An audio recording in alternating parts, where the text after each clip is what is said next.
Good afternoon, everyone, and welcome to the second of our afternoon sessions. My name is Julia, still the creator and host of the Vid19 conference. We are on day 12 already, and we are here with the wonderful Sunny Neal, who's out in Castlemaine in Victoria. So thanks for joining us so much, Sunny. Sunny's going to take us through organisational recovery, a new normal, and having been in a few organisations myself where we've had to recover for different reasons, Sunny, I'm interested to see what your insights are. For people who have joined, if this is your first Vid19 session, welcome. If you are returning, welcome back.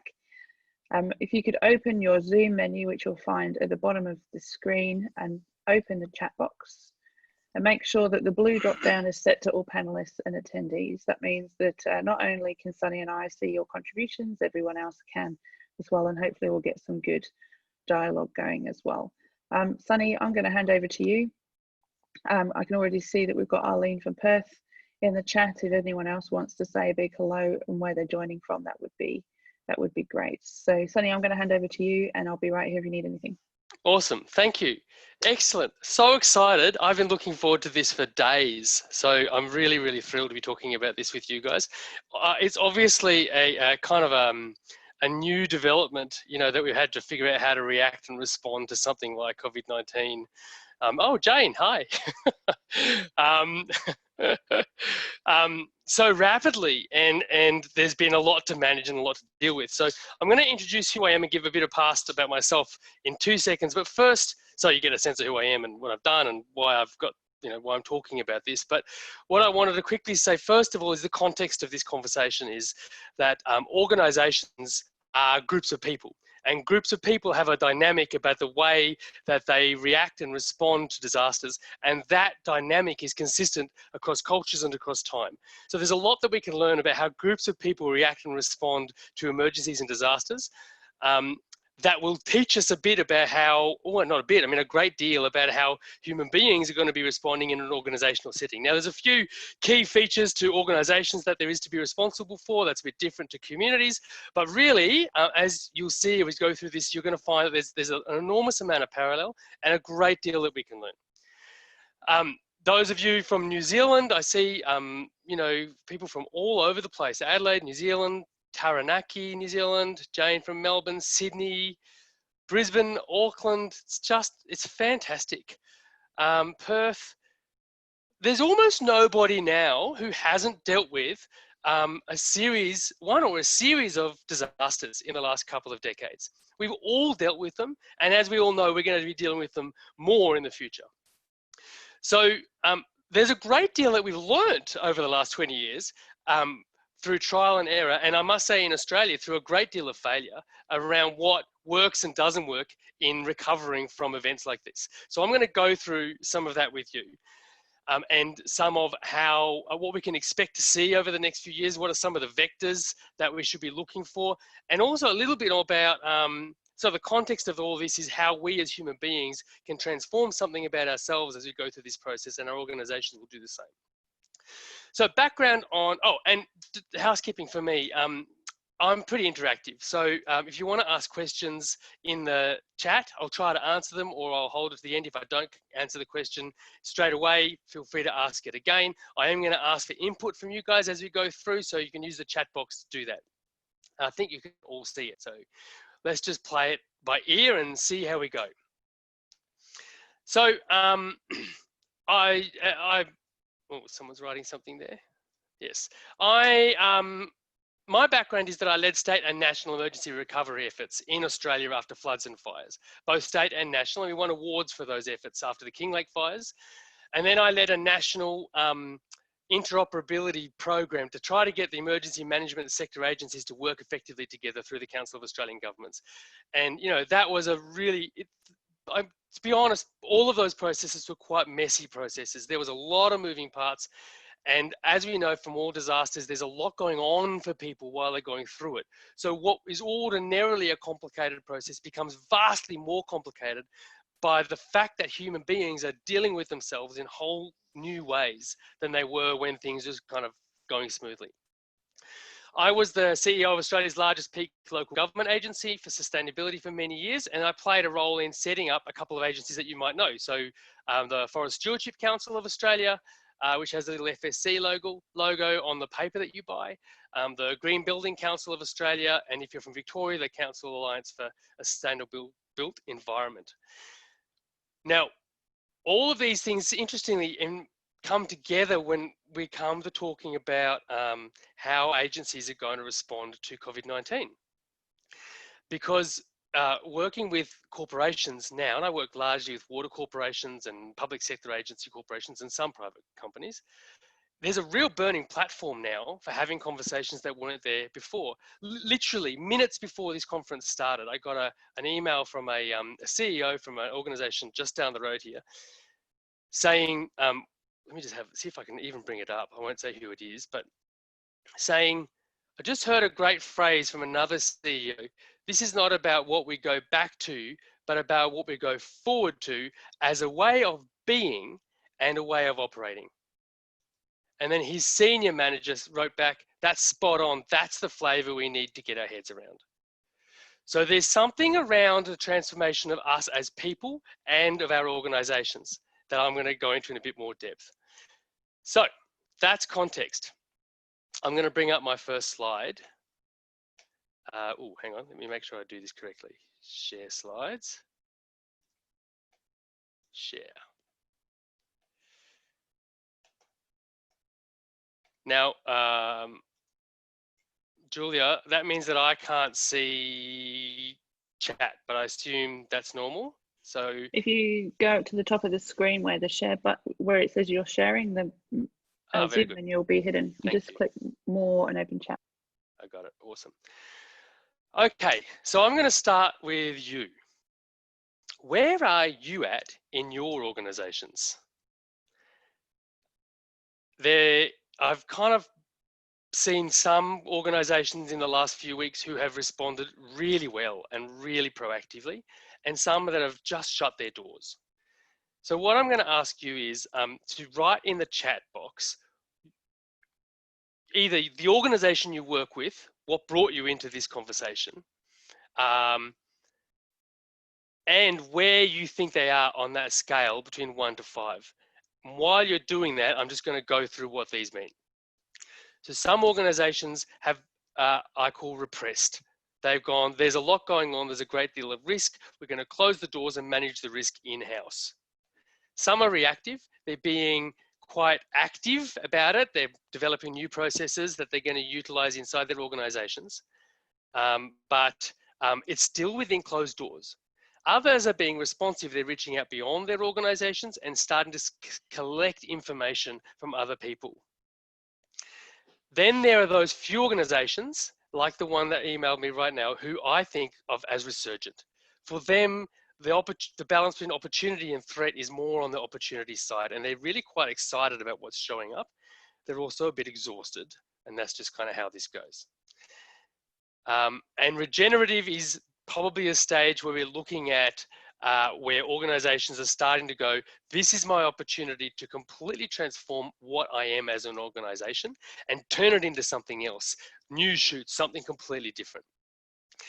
So I'm going to just stop for a second and ask you all, if you will, to write down where you think your organization is at and what organization or sector you're coming from. Playback theatre, responsive. Yep. We were responsive, looking to be more resurgent. Yeah, that's one of the issues, isn't it, Arlene? It's really how do you deal with the first wave of challenges, IT challenges to a large extent. Recruitment agency between 3 and 4, excellent. Great. So my intention in this conversation is to, from wherever you're at, to help you think about what it would take to move to the next level. Thank you for sharing. Now, how do I do this? We'll go down one. All right. Who recognizes this image? Is this something you've seen before?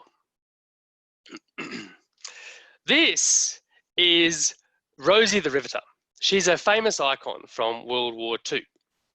And what she represented is a workforce that was increasingly feminized during the war. And they made a lot of munitions and they moved into work that men had been involved in previously, and now women were taking over. Of course, when the war ended and the returning soldiers, especially in America, but in Australia too, and in Britain, came back, they wanted their old jobs back, and there was an all interesting tussle about, you know, whether the women should go back into the workforce or stay in these new jobs, and some women wanted to go back and some didn't. The point I want to make is, because of what had happened at that time, because of the emergency they dealt with and the changes to the structures that they were dealing with, that they were operating under, something fundamental shifted. Now, you couldn't see it. By 1946, 1947, there weren't that many women left in the workforce.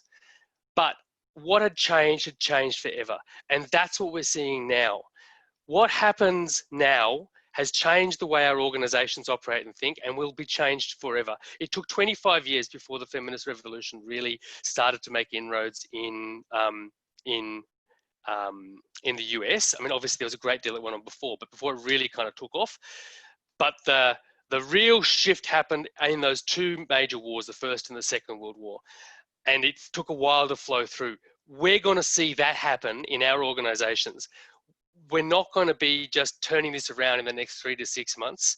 We're looking at a long-term process, the fruits of which won't really come to fruition for quite a long period of time. So what does that mean for us? Well, right now we have an opportunity to, what I call a disruptive opportunity, to look at what the future looks like. Our priorities in a time like this are a bit clearer, because a lot of the stuff that we had to deal with in our days has kind of fallen away. I mean, there's a lot we have to deal with, but we have an opportunity to look more clearly. I wanted to articulate what this future cone is very quickly so that people can get a sense of this idea that there are different ways of looking at the future. Oh, Formula One team Mercedes. Excellent, Jane. I'll check that out. Thank you. So the futures cone is something that's been used by futurists for many years, and it's really quite simple. It articulates the idea that there are multiple futures from where you're starting here. There's the probable future that you're heading towards. There's the range of possible futures that are out there. And the plausible ones are the ones that are a little bit more likely to happen than all the range of possibilities. And when I do workshops with people, you know, mostly before this started, but now we're starting to do them again now, it's very different. People's conception of what a plausible future is a lot bigger than it was 3 weeks ago. It's fascinating. People are looking broader and further afield. Now, the real trick here, of course, is that it's what's the preferable future that you're really interested in.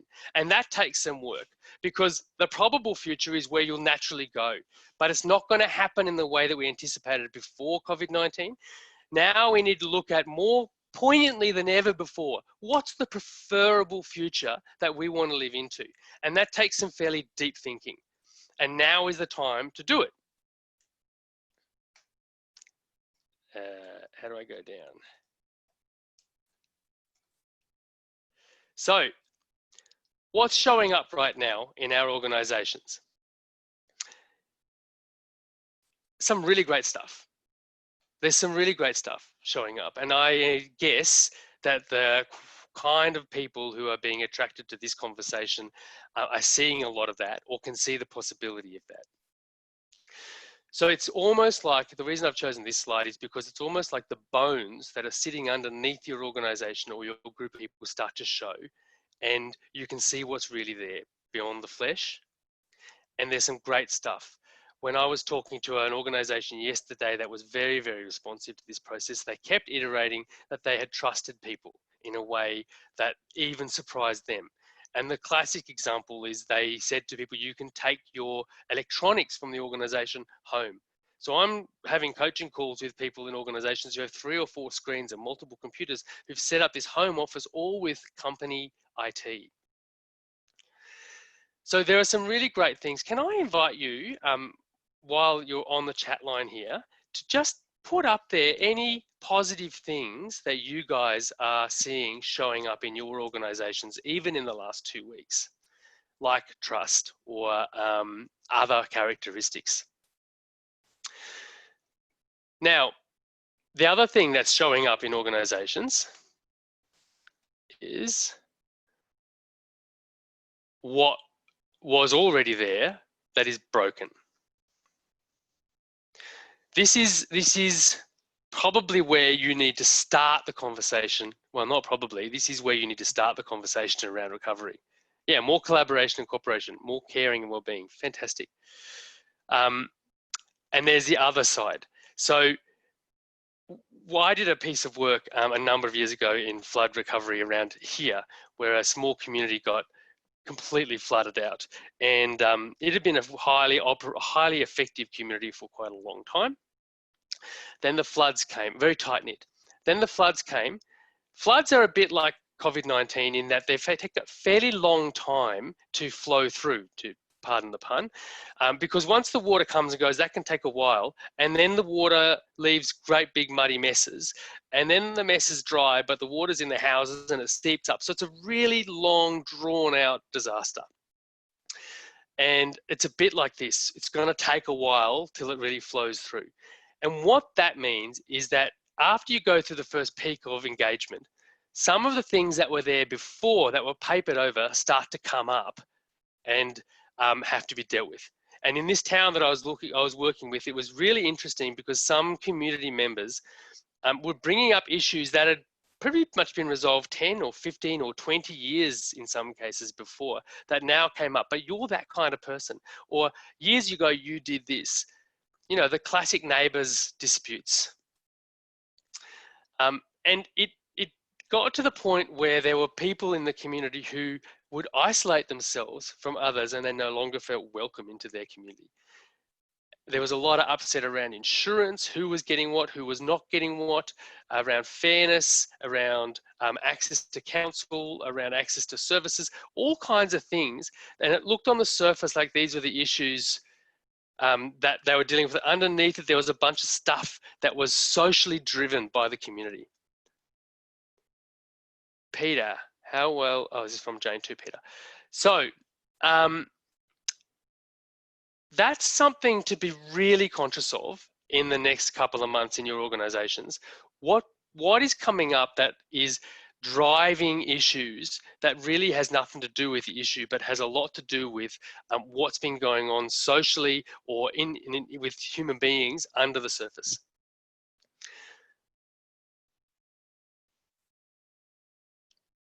So when you're talking about recovery, one of my favorite people, a woman called Anne Leadbeater, who is a guru in the recovery space, she's quite famous for saying that recovery starts before the disaster. And that's riffing on this concept that what was there before is what you're working with now. Like any community, an organization has a whole bunch of interconnections and relationships that exist before anything actually happens. And you've really got to work with what you've got. I know in the emergency management space, people love to come in like the white knight and fix the disaster and provide lots of money and help people to get, you know, back on their feet again.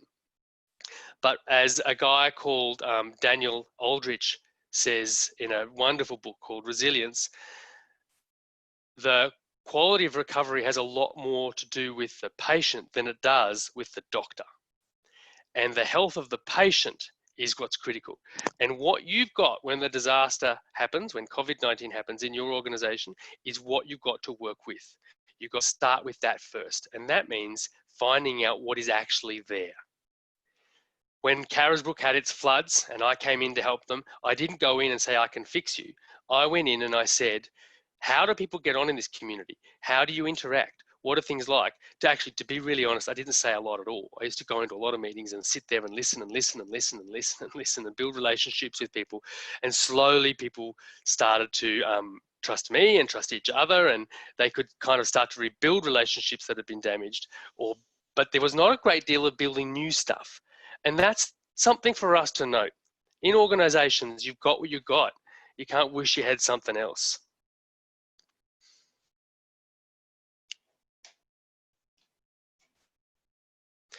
Now, what that's called in the emergency management space is social capital.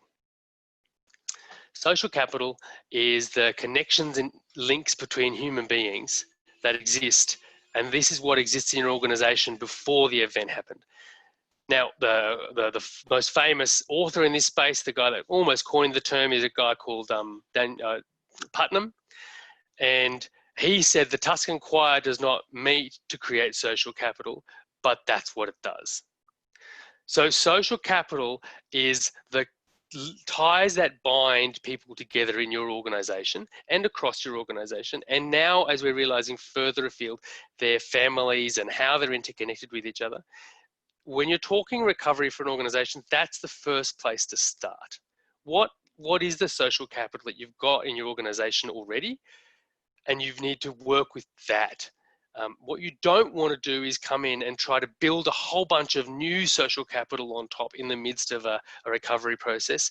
You've got to go with what you've got first. So how do you find out what social capital you have? A lot of you know your organizations well. You know, if I interviewed you or quizzed you, you'd have a pretty good idea. You could give me a good sense of what's there. But there are some distinctions around social capital that can be really useful when you're looking at mobilizing it. There's two, essentially. There's bonding social capital, which is the social capital that is kind of what you have in a family. And, you know, my family is just outside the door, out there right now, bonding as we speak. And I'm asking them to bond reasonably quietly. But there's some level of deep connection that people have with each other that holds them together like glue. Then there's bridging capital, which is very different. Bridging capital is the ability of people to reach out beyond their immediate networks and access resources beyond their bonding group. I have a really good friend of mine here in Castlemaine who has not got a great deal of money, but she has an amazing ability to access the government system to support her family. Her bridging capital in that space is very, very high. She knows how the system works. She knows where to, you know, to pitch the right conversation, how to talk to the right people, how to mobilize resources across the government agencies to support her family. So in our organizations, it's worth looking at both of those things. Where are people have got strong levels of social capital where they bond together, in what groups or what communities? And where do people have strong bridging capital where they know how to reach out beyond those groups and mobilize resources beyond them? Because you're going to need both of them. And some agencies are very good at one and not the other. And as I said again, you're not trying to build more than what you've got in the first stage. You're trying to recognize what you've got and work with it. Now, from a recovery, from a COVID-19 perspective in this remote working, it's interesting that Putnam says that social capital is a prerequisite rather than a consequence of effective computer-mediated communication. I have to wet my mouth. It's interesting that we are finding that remote working is effective when people already know the people that they're working with and have bonding or bridging or both capital with those people. And where they don't, remote working isn't being very effective. The other thing that we're finding with remote working is that it actually doesn't make any difference really from a productivity or an innovation perspective, whether they're working at home or working in the office. There's something else that's much more important, and that's the burstiness of their communication. Which is a bridging capital concept. It's their ability to make short, sharp communications very quickly and then make decisions quite rapidly and then go back and make another round of short, sharp communication, which means that people can focus on their work for quite extended periods of time and then have sharp communications, get decisions made and come back to their work. Now that operates just as effectively in a remote setting as it does in an organizational office setting. And that depends on the level of bridging and to some extent bonding capital that already exists in your organization. I know I'm banging on about this, but the point, I want to do it again, you can't necessarily build more of that now. You can work with what you've got.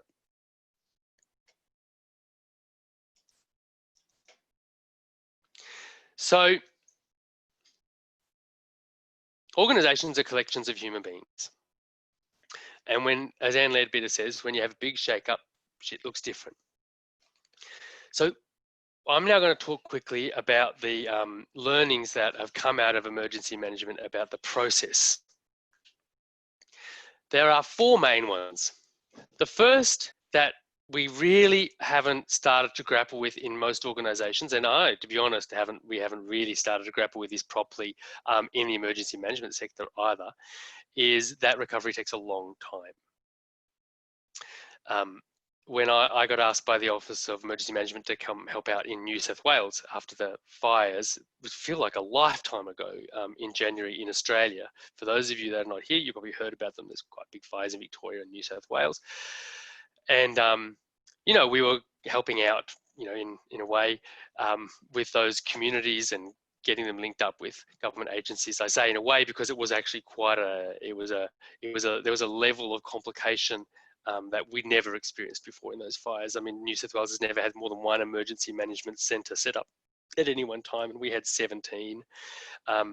And we'd never had emergency management centres that had to move because the fire caught up with them, and we had to keep moving the emergency management centres. So that was a really new level of complication.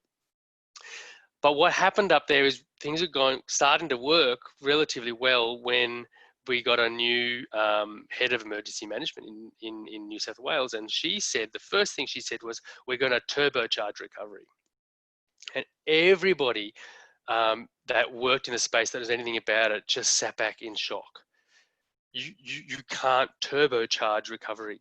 It takes the time it takes, and you can't rush it, because human beings have to go through all the stages they have to go through. It's a bit like the 7 stages of grief. You can't skip a stage. You can't rush a stage. You've actually got to deal with each bit at every appropriate stage. And when I say recovery takes a long time, you really are thinking 3 to 5 to 7 years. So it is quite a long time.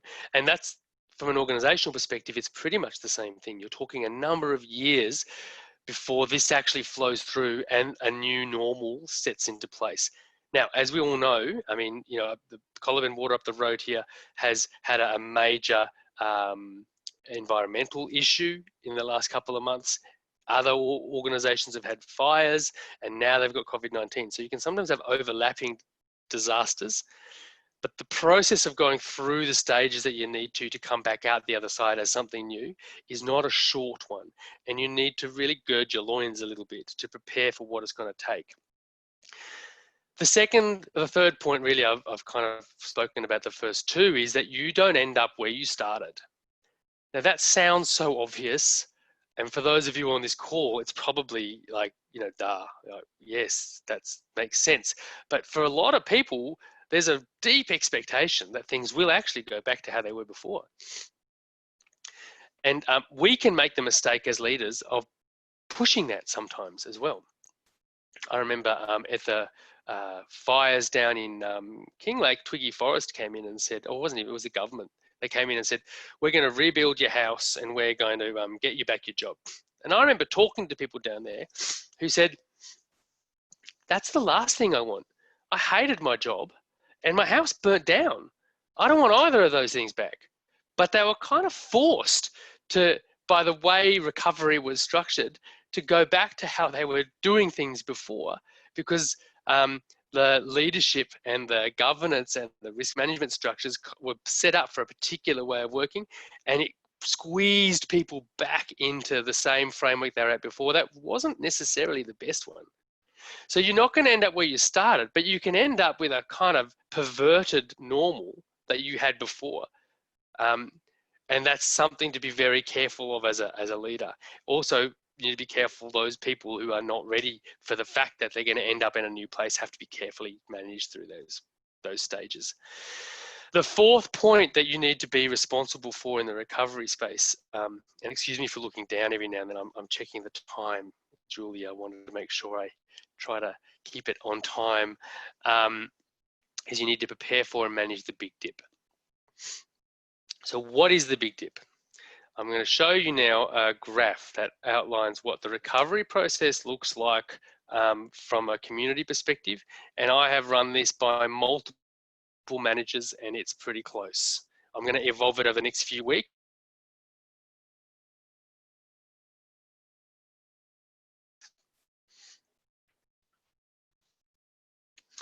So because COVID-19 is more like a flood than a fire, you're really looking at that being more like 1 to 3 months. But the dynamic is fairly consistent. A lot of organizations that I talk to now are here. One corporation that I've been working with feels like they've done a lot of work in the last 2 weeks and they've quite miraculously managed to move their staff off-site. And you know, they're not a big organization, they've only got 300 staff, but they're all working effectively off-site, and they're feeling really pretty good about that. They're exhausted, but good. What I'm telling them now is, after you've had a big victory, what naturally happens is there's a bit of a dip. You can expect the dip to come, and they're like, yeah, we can expect that. And then after that, you start getting back into a sense of a new normal. And there's a feeling that you're getting to a new tempo, a new way of working. This is working. We can do this. We know how to do it. We know how to Zoom works. We know how the machinery works. We know how to communicate. We've got our systems worked out. We know we're going to work in the house. You know, all that stuff is good.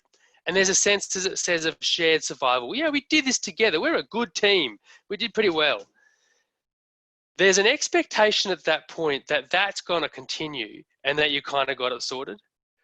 But all the stuff that got swept under the surface or under the carpet or not managed or that was there before that now has to come out will come out at that point. And invariably, almost inevitably, I've not seen it not happen like this. You end up going into the, and none of the literature, all the literature says this is what's going to happen. You know, you go into a big dip, and there are a number of different emotions and experiences, and even things that happen at various stages in that big dip. Obviously, anger, disappointment, and frustration come up, and that causes disputes. As a leader, there are two things you need to be responsible for in this space. The dirty washing comes out. That's right, Arlene. That's a good analogy. The thing you need to be responsible for is there's two. One, you're going to go through this. This doesn't happen to other people. This happens to you. You need to have a breakthrough around your relationship with those experiences first so that everybody else around you can. And that breakthrough is that these experiences are happening to you. They're not you. So anger, frustration, disappointment are emotions and feelings. They flow through you. Sometimes you have no control over your experience. I mean, last night I had trouble sleeping and I had all these emotions flowing through me and I had to go, you know what, this is not me. It's just like waves across the ocean. I'm just kind of the vessel for this stuff. Helped. We need to be able to do that with these because these emotions come at these stages and they do for everybody. It's not unique to us, and everybody around us is dealing with them as well. So then once you've had that breakthrough for yourself, you can then help other people have a similar breakthrough called we're all dealing with this. You know, this is just part of the package. It's what people deal with. Now, CEOs that I talk to, it continuously comes up. They're like, how do I be compassionate with people of this and make sure that they keep their productivity up? Because I've got to get stuff done. Like, you know, water corporations, it's the water, man. There's no kidding around. So what I say to them is the same thing. You've got to start with yourself. You've got to get that this is an experience flowing through you. And then if you can help them have that experience too, they can then not put their experience aside, but they can actually experience it, go, this is my experience right now, and I've got this stuff that I need to get done. And that's the work that you need to be doing on yourself so you can do it on other people. As you can tell, I'm belaboring this a little bit. I'd love to talk about this a lot more. There's an entire area of transformation and leadership in this part that is really, really rich. But moving right along, I've got my cursor on red tape because that's what happens next. I touched on this earlier, but what happens is that all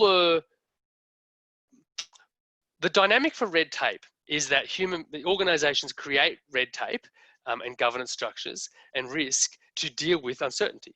It's a way of trying to control uncertainty. There's more uncertainty now than any other time. We all, whether we're conscious of it or not, are experiencing a whole level of unknown. Now, right now, those of you on this call and others around me who are kind of more in the resurgent, re-emergent kind of space, they're dealing with it very well. Flexibility. I've got organizations around me that are like, saying, look, just get it done. Don't worry about it. Let's figure out how to deal with those rules later. All this great stuff is happening. 3 months down, when you're down through all of this stuff, and the risk is still there and it's starting to look really real, red tape becomes a problem. It can come back like a brick wall, bang, and crush all the great things that you've dealt with or built or seen emerge over the last couple of months. You need to allow processes and governance to come back in, but you need to be careful of the fact that at this point it's going to come back hard, and you want to deal with this stuff first, and you want to be careful not to let it creep in too much. I'm going to zip through the rest. People start to feel alone, then they're tired, then the groups weaken and fragment. Things feel like they're breaking apart. That's a good sign. Mahatma Gandhi used to say, you're on track when people start attacking you. Because first they ignore you, then they attack you, then they listen. This is the bit where you know it's starting to work. Things look like they start falling apart.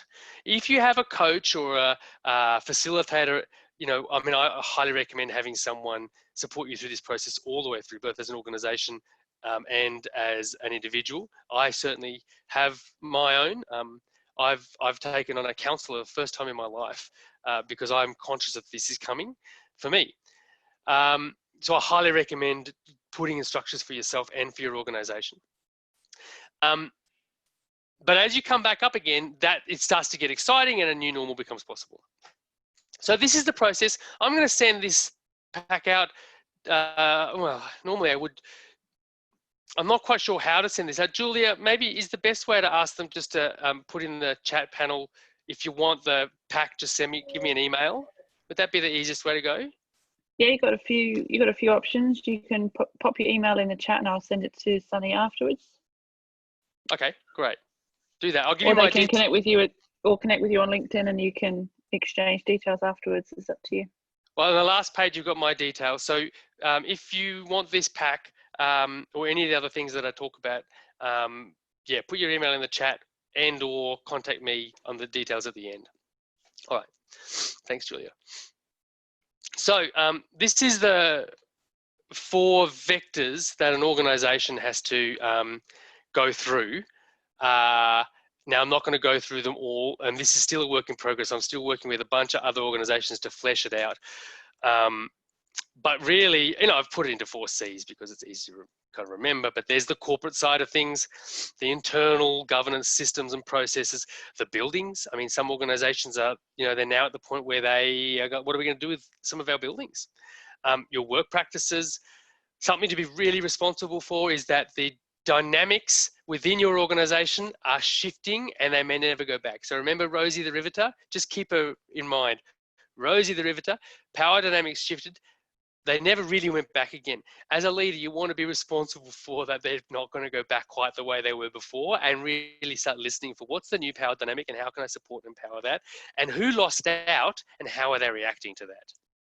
Skills changes too. We've got older people who've never used any of these systems before who are now, oh, George, you're here. Hello. Who've never used these technologies before, now using them. But that's the thin edge of the wedge when it comes to lots of different skills that are being required of people. There's a whole bunch of soft skills that we're obviously talking about all the way through this conversation that haven't really had to be exercised, that are going to have to be exercised a lot over the next, year or two. But there are really concrete skills that are shifting as well. And some people struggle with that and some people don't. In the community side of things, the first thing I want to emphasize is that what the community, as this is particularly true of public sector agencies, probably a little bit less so for private sector agencies, what the community expects of you is changing really fast. They don't know how much what they expect of you is changing yet, and you certainly don't, but it is changing. and it behooves you to make a real effort on going out and starting to have a look at what those changes are and what people expect that's different to you. And it's one of the key things I want to put out to people. I'm going to touch on that in a minute. Is you've got to reach out a lot further and a lot harder than you've done in the past to find out where your organization sits in the community anymore. There are new partnerships and organizational models. Keep your eye open for emerging leaders. George, you, for example, some of you that I know, this is your time. The world is catching up with you. You've been operating like this for a very long time. I know in my practice, I feel that way. It's like suddenly people are starting to operate the way I've been operating for years. And to be honest, it's a great sense of relief. There are a lot of other people who have that experience in organizations. They're like, oh my God, I can finally get stuff done. I've always wanted to get done. Please don't stop this. Your job is to find them and build them up. I'm not going to go through cash flow and communications. That's for another conversation. So I'm going to go through 5 quick points that I want you to take away from this conversation that you can try to action for yourselves. And I can't go into too depth. I'd love to, but each one is a package in and of itself. And each one is becoming a lesson package that we're going to be working over for the next couple of weeks. The first is you are at the eye of a cyclone of communication. At this point, it's calm around you, or at least I assume it feels relatively calm, but around you, there's an enormous amount of communication happening or waiting to happen. When I did a conversation with the senior leadership team the other day, what came up was they need to be communicating with each other to a level they've never had to before, ad nauseum. Continuously that bursty communication, continuously communicating with each other. I'm not going to get this done by this time. Can I do part of it, but not all of it? What part do you need the most? I'm feeling bad right now. I got to go and lie down. My kids are blah, blah, blah, blah, blah, blah, blah, blah, blah, blah, blah, blah. All the stuff you have to start communicating at a level we've never had to before. You are at the eye of a communication storm. You need to get out into the storm. Everything we do is people-centric, and that's allied to the other one. So you don't have the answers. They're all out there. The way your organization is going to evolve is out there in the minds of other people. You need to go out and find out what they are. I'm going to move fast through this one now. Strength-based communication. My son thought this wasn't the right one. He thought I should be working with, find a photo of a person that's, doing core ab strength, because that's the real, what it really matters. And he's got a point, because it's the kind of the little muscles, the hidden muscles, not the, look at mine, not the big ones, right? It's the little ones that matter at this particular stage in the process. And you need to communicate to them, which means you need to communicate from what's working, not what's not working. You need to communicate from what's real, not from your opinion. And that's the most important thing. Be careful you don't talk from opinions as you go through this process. You've got to talk from what's working, what their strengths are. You don't want to, and George, you've had this conversation before, you don't want to have people try to build strength in areas they're not strong at this stage. Not really at any stage, to be honest. You want to identify where they're strong and push them in that direction, because the rest will look after itself.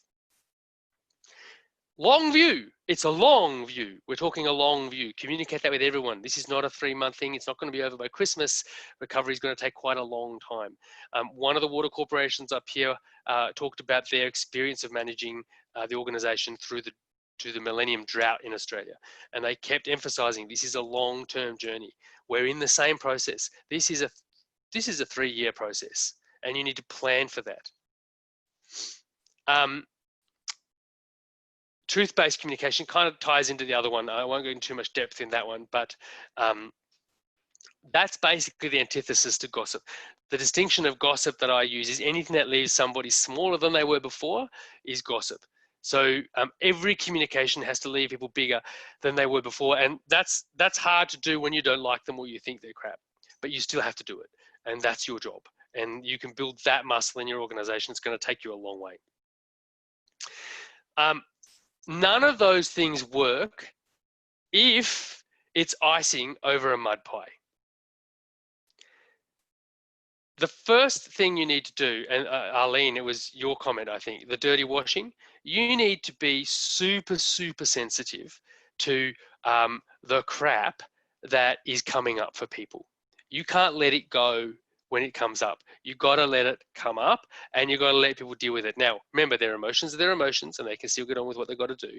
That's fine. Or there might be things they have to be responsible for, and they're dealing with it. But there's all kinds of stuff that's going to come up for people.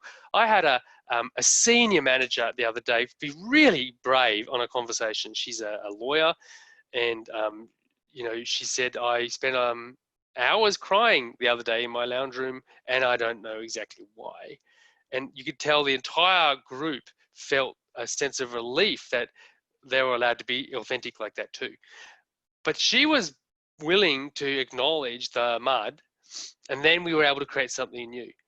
So you got to be willing to get what's yucky first, and then you can start to create something new. And I would love to have a whole session just on this, because this is the most important thing. You cannot create anything at all. If you want a new kind of organization, a new kind of future, a new life, a new relationship, a new anything, you need to deal with what's out first. And right now, it's really close to the surface for all of us. I couldn't sleep last night because I'm dealing with my own version of that stuff. It's closer now than it's ever been. That's a great opportunity, but you've got to be willing to dig into it a little bit, and you've got to let everybody around you be willing to dig into it a little bit too. This is the critical currency that we're talking about right now. This is the thing you want to focus most tightly on. If I had time, I'd ask you to guess, what is the critical currency, but I don't. So we can't play that fun little game. Instead, I'm going to have to tell you. The critical currency is trust. Now, everybody says that. Here's something that's a bit different about trust that you might not have heard, and I want you to take this on in your interactions over the next however long. I don't know, the rest of your life would probably be a good idea. Most of us relate to trust like it's something that you earn. And just the other day in a conversation, I had a guy saying the regulators don't trust us. We're going to have to earn their trust if we're to keep up this level of innovation and motivation and momentum. The regulators ain't never going to trust you if you try to earn their trust. Have you ever been in a situation where you've tried to earn trust from someone who doesn't trust you? I have. It's like bashing your head against a brick wall. It's that confirmation bias thing going on. They're looking for evidence to confirm their bias that they don't trust you. So you can't really earn trust. Trust is a gift. Trust is something you choose to give to somebody freely.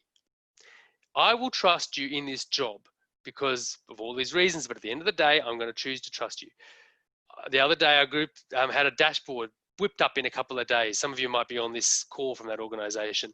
And, the manager said, can you do it? They went off, they figured it out, they did it. The manager had trusted them to do it and got out of the way. Now, if after 5 or 6 days something wasn't happening, the manager might come back in and withdraw the trust. And that's the critical thing. Trust is a gift that you give. It's only as good as your willingness to be able to withdraw it. Have you got friends who say yes to everything and you never believe them? And then you got friends who say no to some stuff and yes to some stuff. And when they say yes, they mean it. Trust is like that. You got to give it and you got to be willing to take it away. And they got to know that when you give it, you give it. Even against all the evidence, I'm going to trust you to do this. I'm actually going to trust you. And you're willing to take it away when it doesn't work out.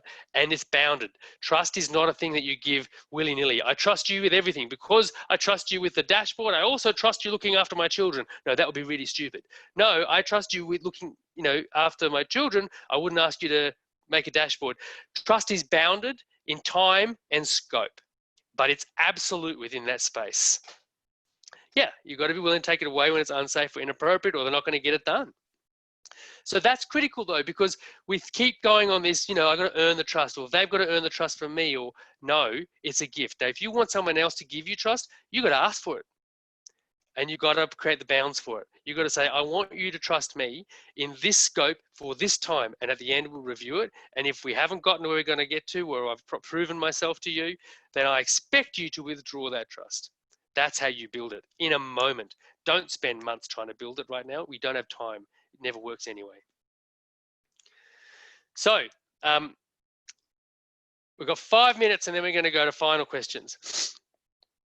If anybody has seen any of my presentations before, they might have seen this. This is a kind of common piece of work I do in the team development space. But what's really exciting about this space this time is it's flipped. This COVID-19 space has flipped something. Jane, we'll have that conversation.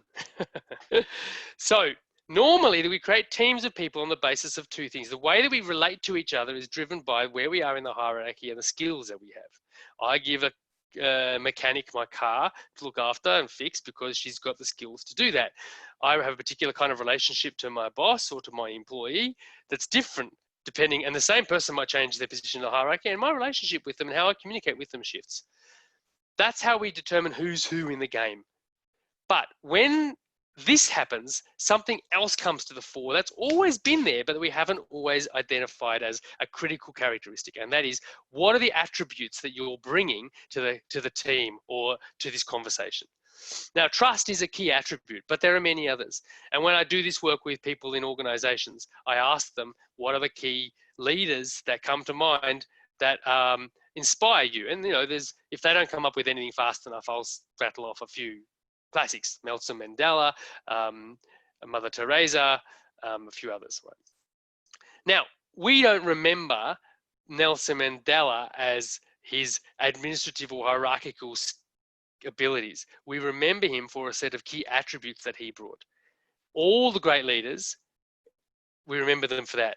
When you think of your mother or your father, assuming, you know, well, I mean, even if you do have a negative relationship with them now, there are key attributes that really stand out for you about those people. They're key leaders in your life.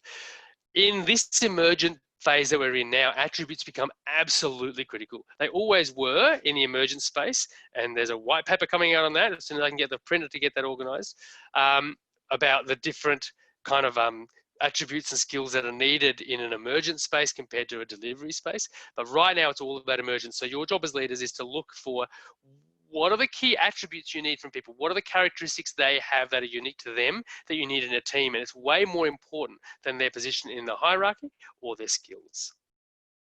So, into actions, right? This picture is meant to represent deep thinker. I didn't want I wanted a proper deep thinker. So I would highly recommend finding a way to create teams whose job it is to think about and manage a recovery process now. I wouldn't leave it until 3 or 6 months down the track. I would start now, and I would do it on the basis, just to go back one, not of hierarchy or skills, but of attributes. Now you need a bit of that in there too, because that's where impact happens. But in the first instance, that team needs to be made up of people with a certain set of characteristics that allow for emergence, the ones that are dealing with this and are thriving in it. Ask them to start looking at what the future of this organization is going to look like. How are we going to put our finger into that storm of communication? How are we going to support those people who are struggling? And most importantly of all, using the futures cone, what is the possible, probable, and preferable future that we're facing? How are we going to get there? So that's where I want to wrap it up. These are my contact details. Please feel free to link in with me if you haven't already. Email me any questions that we haven't gotten to in this stage right now. I've got some emails from you that I'll get later if you want these documents. There is a white paper that I'm making available when the printer gets back online, which could be one day. So no promises to you on that.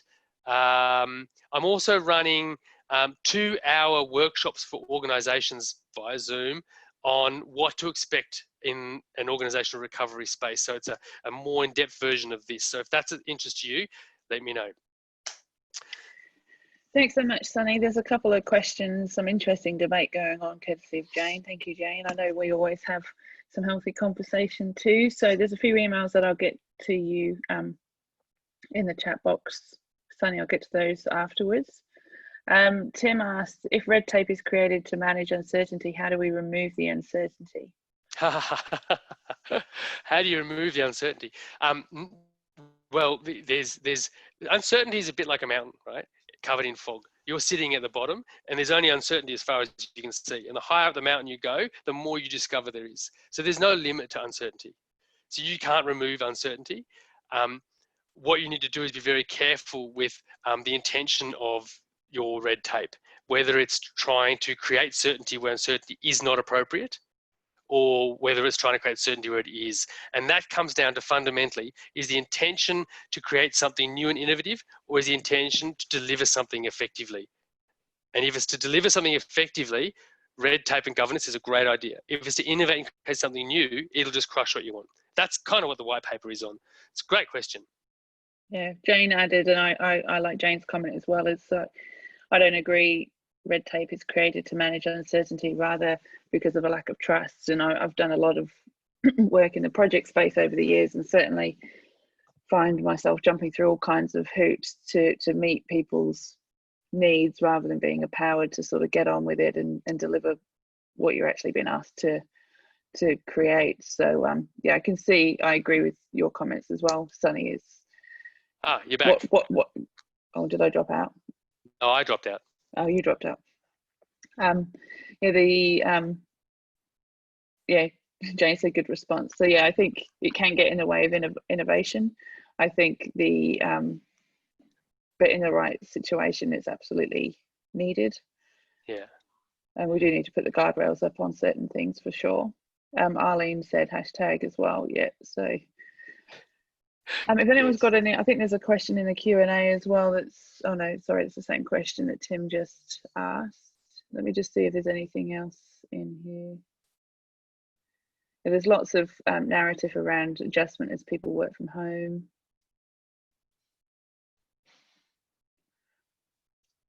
I think it's such an important topic, Sunny. I think I know it's a big topic. I think you did a really nice overview. It'd be interesting to see how people sort of start to navigate. I think there's been a bit of narrative already in some of the sessions that we've done about people starting to think about what I say recovery looks like. Some people are even saying this isn't actually about recovery. We're not going back to where we've come from. Like, whereas recovery implies that exactly as you described. So yeah, it'd be interesting to see who adopts what mindset as organizations and the people in them, because I think there's the organizational recovery, and then there's the people component of that, as you touched on as well. So two sides. Joel says thanks, Sunny, very timely, very helpful and timely, good delivery. So yeah, I encourage you to connect with Sunny if you're not already. Drop him an email, and I will get you the emails that are in the chat as well, Sunny, as soon as we finish. And thank you so much for joining, and great to have a nice robust conversation in the chat as well. So anything else, any other questions, Sunny? Any final comments from you? No, two things. Oh, yes, two things. One, Julia, thanks so much. It's been so awesome. Thanks for organising this and allowing all these people to have an opportunity to share this stuff. It kind of brings us all together. That's really bridging capital right there. And secondly, it's going to take a while. So that's the main thing to tell people. This isn't short. It's a long journey. Plan for the long haul. And if you link in with me, let me know where I met you. That's the other bit. I'm intrigued how you and Jane know each other, but I'll take that one offline. Thank you so much, everyone. And thank you, Sunny. We are taking a break for a couple of hours. I'm back online at 6 o'clock with Adam Voigt, who's going to take us through learning and how we unlearn, or learning after coronavirus. So for people that don't know Adam, he's a former teacher and high school principal, is now an expert in education and learning. And so engineers declare Julia. Very good. Thank you so much. If you don't know Adam and you're interested in learning and development, organizational capability uplift, if you want to get Adam's perspective on where learning is going to go after coronavirus, let me know. I've certainly had a lot of positive feedback about this is the future way of learning, just what we're doing right here. So if you've got any thoughts, oh God, or if you want to join that session, I don't want to open a can of worms here, but I'm going to do it anyway. I so get what you said at the beginning, Julia. It's like binge watching this conference. Like, there's so much to watch. Oh my God, I want to do that too, but I got to cook dinner for the kids. Yeah, no. That's why I've got a 2-hour break, because I've got a family sitting around me as well. I'm going to go and cook dinner for the first time all week. So thanks, everyone. Thank you, everybody. Thank you. Get in touch. Talk to you soon. Thanks, Julia. Bye.